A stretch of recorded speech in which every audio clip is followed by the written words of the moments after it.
They were talking about my wedding. So my dad was saying when Alma gets married and this beautiful church and walking her down the aisle, then my mom turns around and said, that's not going to happen because your daughter's Muslim. Okay, so I was born and raised in a Mexican family, and during our time in the school, we had to attend Mass. During Mass, everybody did the sign of the cross, but the person sitting next to me didn't do it. Why did she not do this? And that started a conversation, and she started to explain that she was Muslim. One night, I was sleeping, and I remember just getting this anxiety. It was placed in a box, and those boxes were in the basement. So I just felt this urge, I have to go and dig it out. I pulled this Quran and I brought it upstairs. Maybe it's time for me to start. Without even consciously being aware, I was falling in love with this religion. I coordinated with a friend of mine to go to the masjid. You're asking me to cover because of a man so that they can lower their gaze? Let them learn to lower their gaze. Assalamu alaikum, Sister Alma Campos. Thank you so much for accepting our invitation. We are very happy to have you with us. I want to start by asking, who is Alma Campos? Can you tell us briefly about your life? Alaikum salam. So my name is Alma Campos. I am a Mexican-American convert. I was born and raised here in Chicago, so I've lived here pretty much all of my life. I am the daughter of an immigrant family, so I'm the firstborn, only girl in my home. And I accepted Islam I can't even tell you exactly, but it's about 25 years now. It's been a while since I've been a Muslim. So currently I am the director of admissions at an Islamic school, and I am also a co-founder of Ojalá Foundation, the Latino Muslims of Chicago, which that has really been my passion, this organization. And so how was your life in regards to faith? What were you believing in? Okay, so I was born and raised in a Mexican family, and typically what happens when you come from a Mexican family is we're Catholic. So the Catholic faith is really tied into the Mexican culture. So culturally, this is what I was, but religiously, we never really followed Catholicism in my home. And I remember just thinking back to my childhood, and you just brought this memory to my mind. When I was little, I must have been maybe 4 or 5, I don't even remember how old I was, but my mom would always say, like, God is watching you, God is watching you. And we had this picture of, it was a hologram of Jesus in the house, and I was really scared of this hologram because I would move around and this picture would always follow me, so I was really scared of this image. But yeah, so we were raised as Catholics.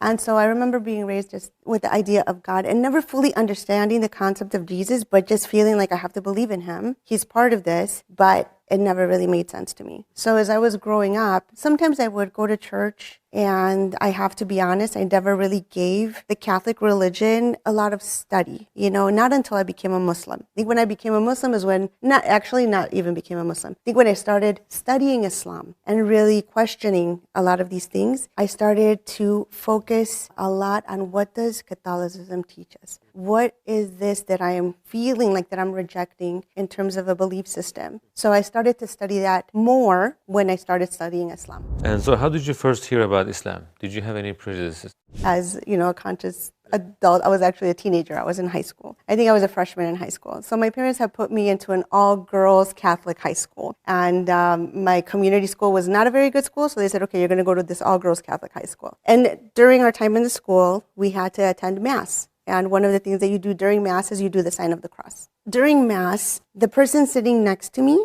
didn't do the sign of the cross. And I was just thinking, why did she not do this? So I don't know what led up to it, but I had just realized that doing the sign of the cross always brought something bad. Like something bad simply would happen. And I don't really remember what they were, but I just kept feeling it doesn't leave me with this good feeling, or something maybe small and irrelevant. But for me, it was impactful enough to say, this is not right. I shouldn't be doing it for myself. For me, it was like, no, don't do it, please.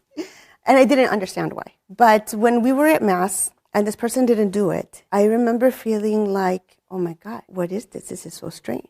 Why isn't she doing the sign of the cross? What does this person believe in? And that started a conversation, and she started to explain that she was Muslim. Now, at that time, we're talking like 20 plus years ago, right? She was not wearing hijab. She was not very practicing. There was nothing that would show me that she was different from any of us. But that conversation opened up my eyes to there's other religions out there. And she ended up to be one of my best friends while we were in high school. And we would have some very deep conversations about religion. And she started to introduce the things that she believed in. She would start to talk to me about the oneness of God. You know, the position that Jesus has within this religion. And we would talk about the afterlife, which was a curiosity that I had had since forever. We would talk about, you know, the creation of the world. And we would talk about different prophetic stories. And that was a big one, different prophetic stories. Because the way that she presented any prophetic story, it was so clean and so pure. And it was just a beautiful story. Something that you would say, oh, you know, I could look up to this person. And I started to realize that innately, the things that I had believed in since I was a child really fell into the things that she was telling me. So it was like not like the stories that you heard in the Bible. Right. And again, I didn't really study the Bible, but you know, when you're a teenager, you want to take the things that are going to be like contradicting. What is it going to, you know, anything that felt that was going to be a contradiction or something that you could question, that would stick out in your mind. And I remember hearing some of the stories and the way they were presented about some of these prophets and just feeling like, wow, but if that was a prophet, you know, those things are pretty deep, you know, to paint them in that light. Is it true? Is it not true? Why would they be chosen if that was a truth? And if they're here to guide us, why were they really sent here? What was this message they were trying to share with us? You know, it was a lot of those questions that I had. Yeah, but the biggest question for me, the big one was God, the concept of God. Like all of these little things, they were important, but not as important as God. How did it feel like when you were told the concept of God in Islam? When I was told the concept of God in Islam, for me, it was so powerful to know that everything I had believed in, just naturally believed in, had a place. You know, when I was a child, it was like, this is how I believe, but this is what we are. And it doesn't fit. It doesn't go with this. But I have to still be Catholic. But it just never fit. So it took me to a place where I understood that there's more that I have to study and learn and whatnot, because this wasn't the only option that we had, or the only option that existed, I should say. I was just trying to be part of the group because of the family I was born into, you know, my cultural background and stuff like that. So then how did your journey towards Islam begin? I never thought that this was my journey. You know, you're just living life. You're just a kid. And those conversations slowly but surely led me to learn a little bit more. I wanted to find out and discover a little bit more. And it was a long journey for me. I wasn't someone who, like, mashallah, they hear and they take shahada. This is amazing. For me, it was a lot of questioning and investigating and confirming for myself. What is true? What is not true? You know, how did the Bible get put together? What happened here? Where is the disconnect? Oh, now the Bible is making sense because the Quran made sense and put this piece together for me. And but at the end, I always kept coming back to Islam and what I was learning. And as a young kid, because again, I was in high school. So life just takes you in different directions. And I kept finding myself thinking, well, again, I'm Mexican. I was born into my beautiful family. This is who we are. That's who you are. So it's great. It's beautiful. I respect it. I believe it. But this is for you guys. This is us. You know, my mind was kind of closing that option of having that be something for me. I don't know why, but it just was closing that as an option for me. And that happened for many years. You know, so when I got into college and, you know, you're in college, you're just being young again, I found myself always revisiting this idea of Islam. I found myself defending Islam, defending the Muslims. And when people would say negative things about it, I would say, like, wait a second, hold on. You know, have you met any Muslims? Have you read the Quran? Do you know anything about this? But again, I didn't know that it would ever be for me. So then what was the main thing that convinced you that Islam is the truth and you decided to take Shahada? What happened that you decided? I can't say that there was one determining moment where I discovered or where I said to myself, this is the truth. I think it was a journey for me. So for me, I was discovering myself. I was growing. You know, you're at that time in your life because I was, a teenager in my early 20s during that time. And you're growing, you're trying to find yourself, who you are, and this and that. And at the same time, I was discovering this beautiful religion. And without even consciously being aware, I was falling in love with this religion. And it's something I didn't know. I found myself studying it, and I realized at one point that it's been penetrating in my heart. And it wasn't one thing that happened and I said, oh, this is the truth. It was by the time I realized I was in love with this Islam. This is my journey, how it happened with me. And then what happened that you decided to become Muslim? So becoming Muslim, after many years of studying it on my own, I was pretty private about the way that I was studying Islam. I had a lot of Muslim friends who were not practicing, and one thing that I really respected about them is that even though they were not practicing, they were very clear about saying what is right and what is wrong within their religion. They wouldn't try to justify any mistakes that they were making. And this, for me, I was like, I really respect that. I respect that they're so firm on what they believe, even if it's against themselves.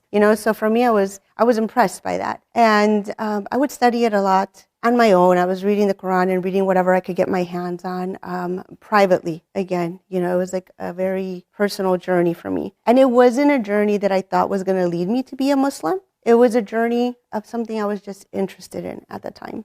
So what happened was one night I was sleeping and I remember just getting this anxiety about where did I place my Quran? And it was strange because I don't get anxiety like that, but I was just wondering, where did I place this Quran? And it was half in English, half in Arabic. But for me, it was a holy book. I realized this is a holy book. And I remember that it was placed in a box and those boxes were in the basement. So I just felt this urge, I have to go and dig it out. It can't be there, just out of respect, whatever it was, I don't know. And in the middle of the night, I went to the basement. I started going through all these boxes. I pulled this Quran and I brought it upstairs. Then I said, maybe it's time for me to start finding some more information, finding a class or something, just to revisit this idea of Islam. And I coordinated with a friend of mine to go to the masjid. It was a Saturday or Sunday morning. We said we're going to go to the masjid. So that morning, subhanAllah, if anything was ever going to change my life, it was that day. So that morning,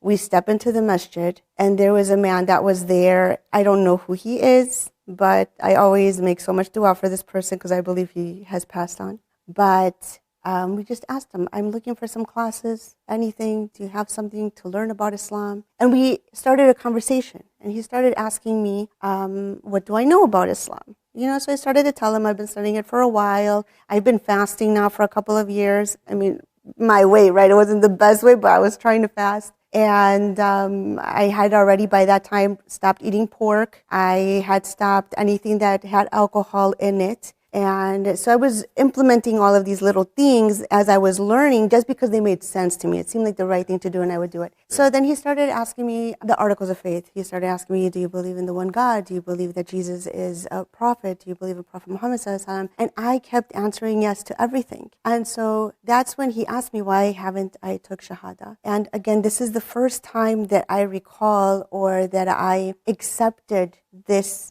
question from somebody. And I didn't know why. And so then he pretty much told me something that remained with me till this day, is something that I tell people. We don't know what tomorrow might bring. We don't know what could happen to us once we leave this room. If you believe, and this isn't like saying I agree with what Islam says or I think that this is part of the Muslim faith. If this is what you believe, then to not declare the Shahada is denying your creator, right? So immediately I understood, wow, I believe in this.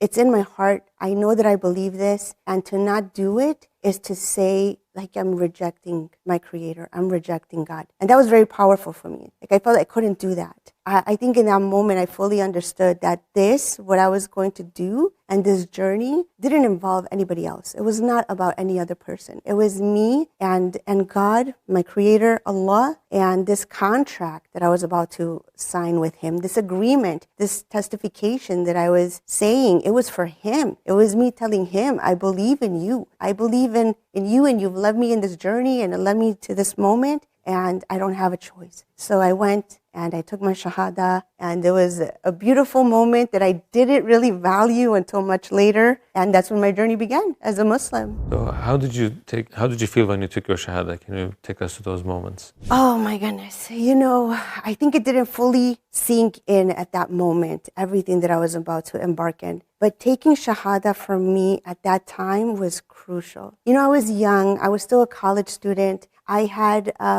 so many different ideas of what should I do with my life? What should I study? What do I want as a career? What do I want to do? When would I want to get married? Which I had no intention of getting married anytime soon. Having children, not anytime soon. Absolutely not becoming a Muslim all of a sudden. But I was at that cross point where lifelong decisions had to be made for me. I had to decide my future goals, and I was very confused. I didn't know what to do, where I was going to end up tomorrow. It was a lot of that going on in my mind. And the moment I took Shahada, subhanAllah, it's only Allah who could do that. But all the pieces of my life, they just came together. Everything just came together. How did your family and the people around react? After taking Shahada, I wasn't sharing with everybody that I was a Muslim. I didn't mind if people found out, if they knew, that was fine with me. But especially in those early stages of my conversion, I wasn't out telling people I was a Muslim. So I didn't share that with my family at all. One of the reasons why I didn't do that, and I think for some of us it's important, that we have to find the strength within ourselves, especially if you are by yourself. You need to figure out who you are in this religion and, strengthen yourself in what you know before you engage in these conversations. And personally, I didn't want to have any debates. I didn't want people to give me these opinions and telling me that it was wrong or that why did I do this, or all of these questions that were going to come out of love. They were probably going to ask me this because they love me, they care about me, they were worried. This was so new to them, but I knew what I was doing. And like I said before, this was something very much between me and God, and I didn't want anybody else to come in the way of that. I felt at the end of the day, I'm going to be standing in front of my Creator with what I just did and the actions that are going to follow this. And nobody else is going to have any role in that. So I didn't tell anybody. Also, maybe I was a little scared, to tell people.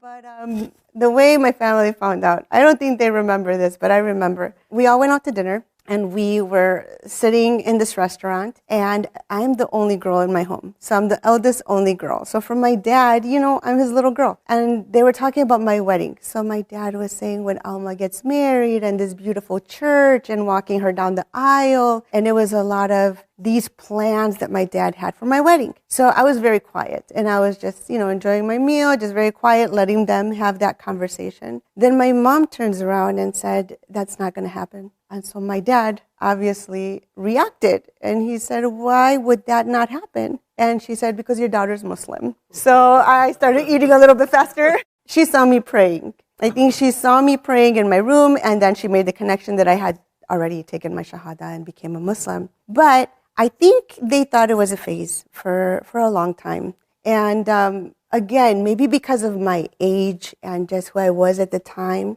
when I was passionate about something, and this was one of those things, I became very protective. So I defended my religion. I was scared to lose my religion. I was scared to lose what I had just found. So they were very respectful of the choices that I had made. They didn't understand it, but they're my family. And a lot of times we ask when somebody takes Shahada, how's your family reacting? How are they treating you? How is it going at home? And subhanAllah, now that I've been Muslim for so long and looking back, I think it's very important to ask, how are you being with your family? How are you bringing Islam into their life? How are you representing Islam to them? Because they love you and they're scared, maybe. They might think that you're just taking a completely different path. And that is something I reflect on now, because I wasn't the best example at that time, but I'm doing better.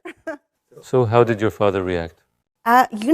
So I'll say they were okay. They thought it might be a phase. They were fine. They were trying to see how Islam might change me, what was going to be different about me after becoming a Muslim. I think most of the changes that they saw were positive, so they were okay with that. But then I decided I'm going to sell my business and move to the Middle East so that I could study. And I don't know how I did it. I really don't know how I put that on my parents. I cannot imagine my kids doing that to me or how brave I was to have done that at that time. But I said, this is a time when I can do this. Financially, I could do it. The business I was engaged in, I was partnered with a mortgage broker, and I understood that riba was haram, so I had to get out of that business. So I had figured, okay, they could buy me out. I'll have the money so that I could travel and live out there and find myself, because I also wanted to disconnect from my life here. I wanted to be by myself and discover myself and find this religion in a way that was going to fit me,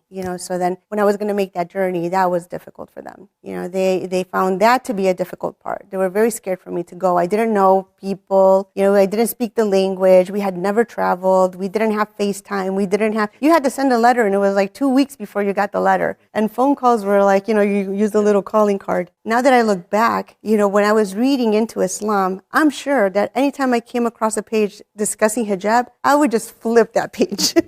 Like I didn't want to know. It was something that I didn't want to do. It was something that was so foreign to everything that I had known as myself. Like nobody in my family ever wore hijab. Hijab was just very, very far from anything I ever wanted to do at that time. And this happened for a while. I tried to dress more modest, more long sleeves and this and stuff. That was relatively easy. I have to admit, after taking Shahada, I did go through my wardrobe and got rid of a lot of my clothes. And the reason I did that is because I recognized the weakness inside of me. So I knew this is something I had to do. It should not be available to me anymore. So I was trying to change my wardrobe. But putting something on my head was very difficult. It was the concept, the idea of it was very difficult for me.